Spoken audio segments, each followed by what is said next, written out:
Jeudi 28 septembre 2023, bonjour à toutes et à tous. À la une, Matin Libre titre en manchette, achat de préservatifs, ce regard accusateur qui dérange. Pourtant, il y a une solution à l'abandon.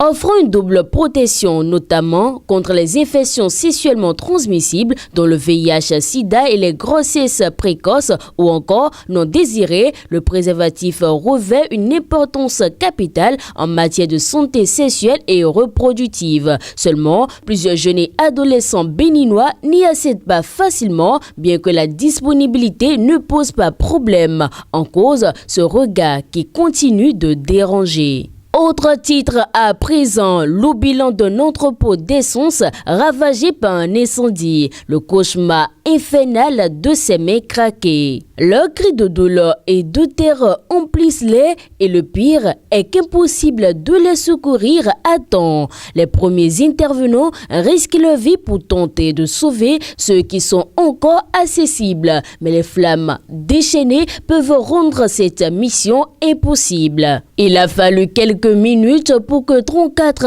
âmes soient emportées. Les incendies et les explosions d'essence sont parmi les catastrophes les plus terrifiantes qui puissent survenir. Lorsque le feu et le carburant se rencontrent dans une danse mortelle, l'horreur qui en résulte est difficile à décrire. Reporter 2.0, l'absolue bêtise humaine. Il fut une époque pas si lointaine que ça où le reportage, le traitement des faits d'actualité était du ressort exclusif des hommes de médias. Ils étaient seuls à faire et défaire les opinions. Il y avait certes quelques dérives, mais dans l'ensemble, cela tenait. On comprenait mieux les choses. Il s'agissait de professionnels et de quelques brebis galeuses, comme aimaient le dire quelques-uns parmi les dits professionnels. Moins de 20 ans après, les vérités ont drastiquement évolué, le métier et même les acteurs du métier également. Centre d'accueil Maman Marguerite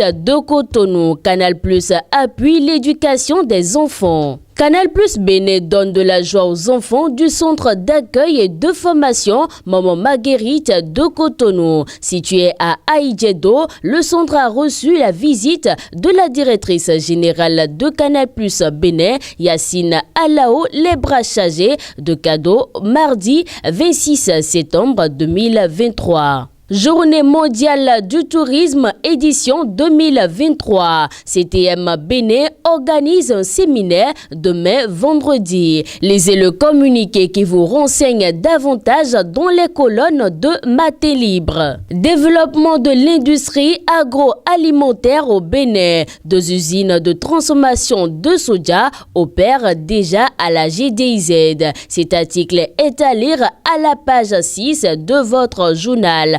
Et pour finir à présent, Flowers Handball Club. Charles Toko prend les rênes. L'Assemblée générale élective de Flowers Handball Club a eu lieu mercredi 20 août 2023. Au terme des travaux, une nouvelle équipe a été mise en place avec à sa tête Charles Toko. Fidèle internaute de Guérite TV Monde, ainsi s'achève la présentation du contenu de la une de votre quotidien de Batito de ce jour. Merci d'avoir été des nôtres et d'ici là, portez-vous bien.